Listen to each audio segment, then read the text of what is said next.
சொல்லுங்க. தன்னை கொடுமைப்படுத்தியதாக பெரிய வாக்குவாதமே நடந்திருக்கு. எப்படி பாக்குறீங்க? ஒரு முன்னாள் ஆளுநர் வேற ஒரு மொழிக்காக அந்த மாதிரி பண்றாங்க. நம்முடைய பத்திரிகை நண்பர்களுக்கு எங்களுடைய வணக்கத்தை தெரிவித்துக் கொள்கின்றோம். நம்முடைய பத்திரிகை நண்பர்களுக்கு என்னுடைய மாலை வணக்கத்தை தெரிவித்துக் கொள்கின்றேன்.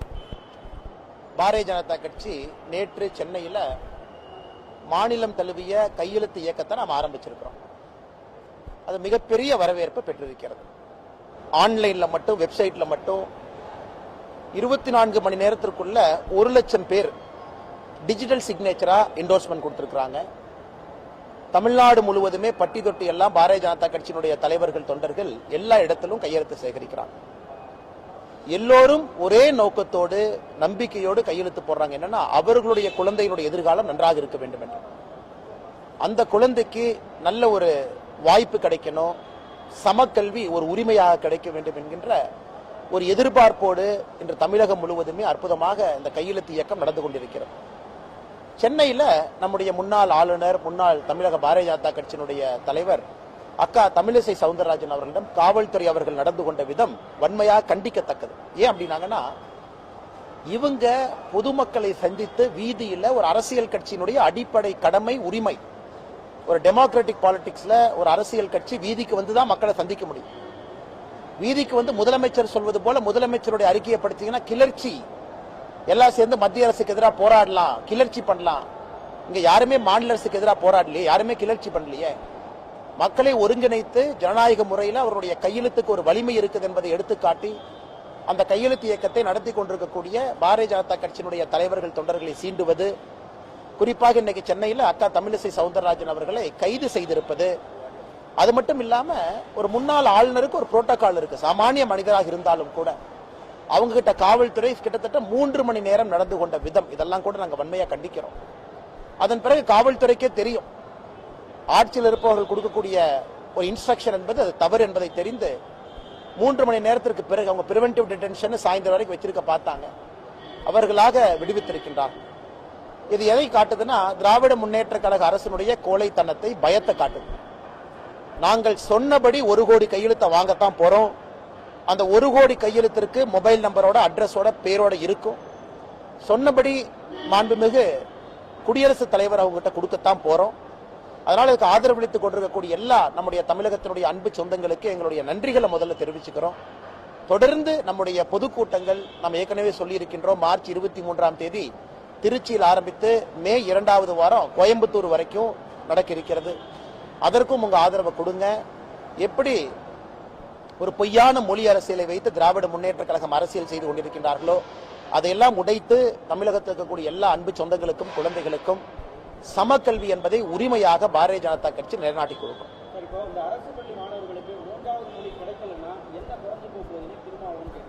திருமாவளவன் சிபிஎஸ்இ பள்ளி நடத்துறாரு, அவருக்கு தெரியாதுன்னு. அவர் அழகா சிபிஎஸ்இ பள்ளி நடத்திக்கிட்டு அழகா ஒரு போட்டோவை போட்டுக்கிட்டு அழகா ரிப்பன் கட் பண்ணிட்டு இருக்காரு. அவருக்கு இதை பத்தி வழி தெரியுமா? திருமாவளவனுக்கு இதை பத்தி என்ன வழி தெரியும்? நாங்க நீங்க சிபிஎஸ்இ பள்ளி நடத்துறீங்கன்னு சொன்னோன்னே அந்த பெல்ட் அடிச்சாரு. அது வந்துப்பா, அது போய்ப்பா. அது எப்படின்னா, என்னை கேட்காமயே ஒரு போட்டோவை போட்டுக்கிட்டாரு. அப்புறம் பத்திரிகை நண்பர்கள் கேட்டீங்க, எப்படின்னா உங்களுக்கு கேட்காம போட்டோ போடுவாங்க? இல்லப்பா அங்க ஸ்கூல்ல ஸ்டூடெண்ட்ஸே படிக்கல, என் போட்டோவை போட்டுக்கிட்டாங்கன்னாரு. அப்புறம் பத்திரிகை நண்பர்கள் கேட்டீங்க, அண்ணே பாருங்க அண்ணே, நீங்களே போய் ரிப்பன் கட் பண்ணிருக்கீங்க, குழந்தைகள் இருக்கிறாங்கன்னு. அது இல்லப்பா, 2 குழந்தைகள் தான் படிக்கிறாங்க.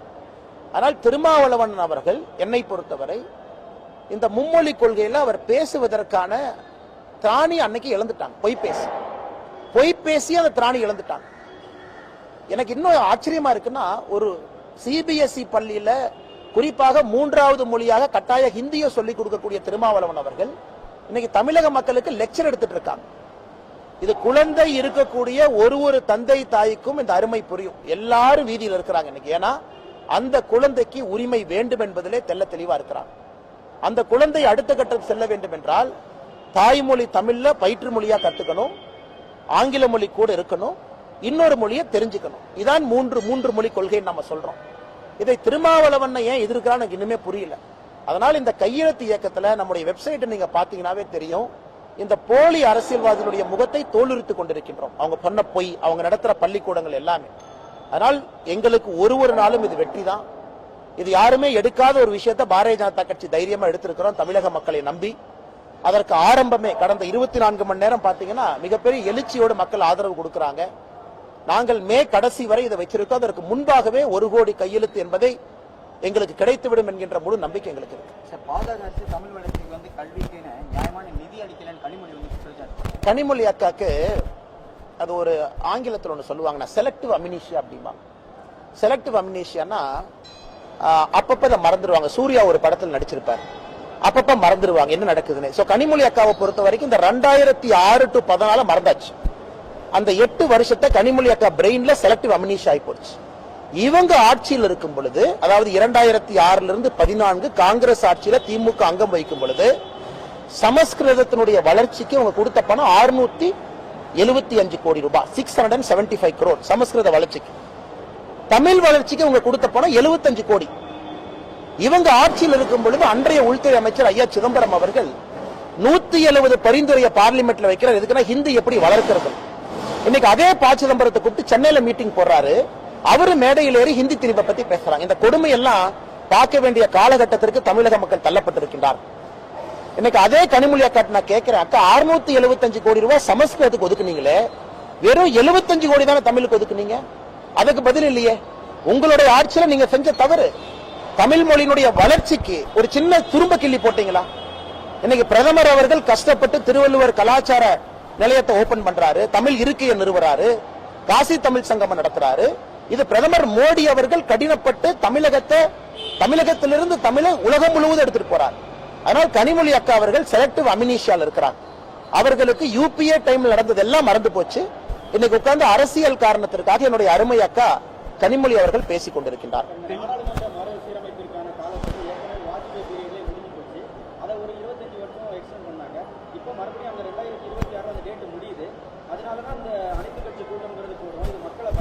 அது இவ்வளவு நேரம் ரூம் போட்டு யோசிச்சு இன்னைக்கு தான் கண்டுபிடிச்சாங்களானே?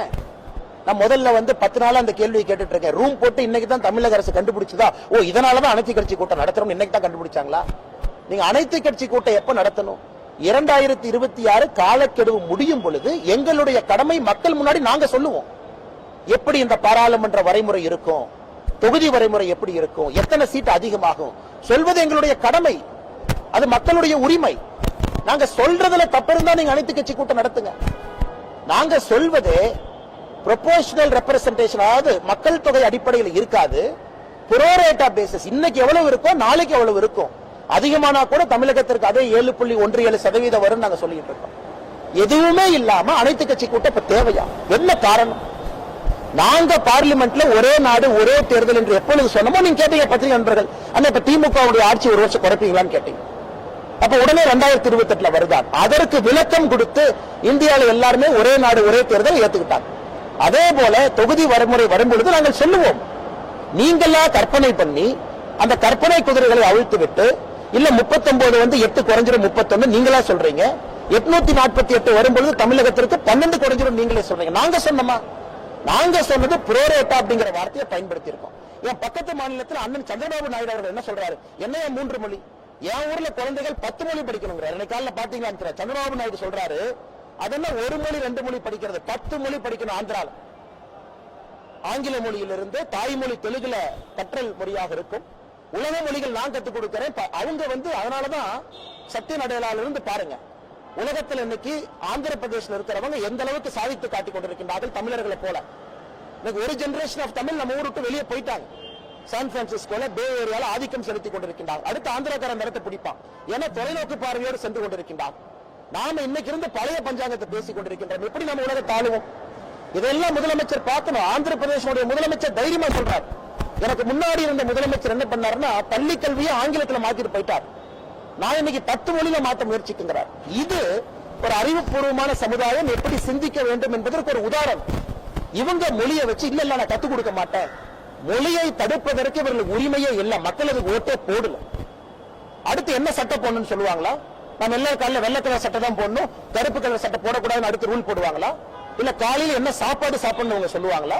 இல்ல எந்த விதமான வண்டி ஓட்டணும், பஸ்ல எந்த சீட்ல உட்காரணும் சொல்லுவாங்களா? அதே போலதான் இருக்குது. 3வது மொழி படிக்க கூடாதுன்னு சொல்றது அதே போலதான் இருக்கு. நாங்கள் கட்டாயப்படுத்தலையே. 3வது மொழி ஒரு மொழி படிங்க, பிடிச்ச மொழியை படிங்க. நீங்க படிக்கலனா இந்தியா ஃபுல்லா படிப்பாங்க. அப்ப தமிழ்நாடு நாம மட்டும் 2 மொழி படிச்சுக்கிட்டு படிக்காம இருப்போம். 20 ஆண்டுகள் கழிச்சு நம்முடைய நிலைமை என்ன ஆகும்? நாம மட்டும் தனித்தீவாக தமிழகத்தை ரிபப்ளிக் ஆஃப் தமிழ்நாடு டிக்ளேர் பண்ணி இங்கே இருந்துக்கலாமா? பக்கத்தில் ஆந்திரால 10 மொழி என்று பேசிக் கொண்டிருக்கின்றார்கள். இந்த மாதிரி ஏன் ஆக்கப்பூர்வமான அரசியல் மாண்புமிகு முதலமைச்சர் ஐயா மு.க. ஸ்டாலின் அவங்க எடுக்க மாட்டாங்க? எனக்கு புரியலீங்க. இது ஒரு செல்ஃப் டிஃபீட்டிங் கோல். திருமாவளவன் அவர்கள் சிபிஎஸ்இ ஸ்கூல் நடத்திட்டு அண்ணன் முதல்ல கேள்வி கேட்டீங்க, இன்னைக்கு பதில் சொல்றாரு. இந்த மாதிரி அக்கா கனிமொழி அவர்களுடைய மகன் சிங்கப்பூர் சிட்டிசன், கனிமொழி கருணாநிதி அக்காவுடைய பையன் சிங்கப்பூர் சிட்டிசன், உலகத்தரம் வாய்ந்த நாட்டுல அவர் படிச்சிட்டு இருக்கார். சிங்கப்பூர் சிட்டிசனாக இருக்கக்கூடிய கனிமொழி அக்காவுடைய மகன் போய் நீங்க தமிழ் மட்டும்தான் படிக்கணும்னு கேட்பீங்களா? சிங்கப்பூர் சிட்டிசன்ல அத்தனை மொழிய கனிமொழி அக்காவுடைய பையன் படிப்பான். ஆனா அக்கா மட்டும் மைக் எடுத்து இல்ல தமிழ்நாட்டுல குழந்தைகள் 2 மொழி தான் அப்படி பேசுற அக்கா ஏன் கனிமொழி அக்காவுடைய பையனை கவர்மெண்ட் ஸ்கூல்ல சேர்த்து 2 மொழி படிச்சு வைக்கிறேன்? இன்னைக்கு மொழியை பத்தி அவ்வளவு பேசுறாங்களே, நாங்க பெரியாருடைய பேத்தின்னு சொல்றாங்களே, கலைஞர் கருணாநிதி அவருடைய மகள்னு சொல்றாங்களே, ஏன் அவருடைய குழந்தைக்கு சிங்கப்பூர் சிட்டிசனாக ஒரு நியாயம், தமிழகத்தில் இருக்கக்கூடிய ஏழை பெற்றோருடைய குழந்தைகள் அரசு பள்ளியில் என்ன ஒரு நியாயம்? நாங்களும் கேட்போம்ல. பள்ளி கல்வித்துறை அமைச்சர் என் பையன் கிட்ட சொன்னா, அப்பா 7வதுல உன்னை ட்ரை பண்ணி பாக்குறேன், பிரெஞ்சு படிப்பான்னு நான் சொன்னேன். எங்க உங்க குழந்தைக்கு ஒரு நேரம், அதனாலதான் சமக்கல்வின்னு சொல்றோம். எல்லோருக்கும் சமமான வாய்ப்பு. அப்படி இருந்தா நீ பேன் பண்ணு. தமிழ்நாட்டுக்குள்ள எங்கேயுமே 3வது மொழியிலும் பேன் பண்ணு, பிரைவேட் ஸ்கூல்ல பேன் பண்ணு, சிபிஎஸ்இ பேன் பண்ணு, உள்ள விடாத. எதுக்கு நீ 2 விதமான மக்களை உருவாக்குற? அதான் எங்களுடைய அடிப்படை கேள்வி. 2 விதமான மக்களை எதற்காக உருவாக்கின்றார் என்பதை அடிப்படையில் கேட்கிறோம். 2 விதமான சமுதாயத்தை நாம் உருவாக்குறோமா? அதற்கு மாநில அரசுக்கு பதில் இல்லை. சம்பந்தம் இல்லாம திருப்பி கொண்டு போய் தொகுதி மறுசீரமைப்பு என்று பேசிக் கொண்டிருக்கின்றார்.